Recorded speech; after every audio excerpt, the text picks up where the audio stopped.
what I found was that when I came to Ajna, I was very lost. And through the sessions, I managed to basically unravel myself, like peeling an onion, and begin to discover more and more of myself. And having been lost for so many years, I found this was the one thing that really worked for me.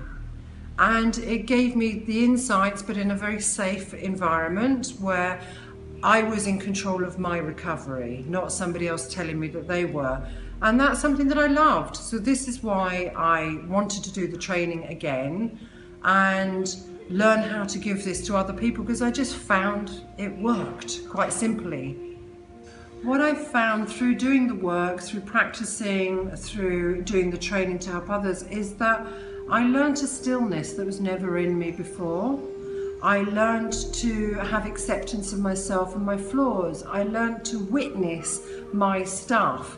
And that witnessing enabled me to find my own personal truths, but it also enabled me to let go of truths that didn't belong to me. So it gave me such a freedom, because I didn't have to pick up everything and run with it and blame myself for the world. I just could own what was mine.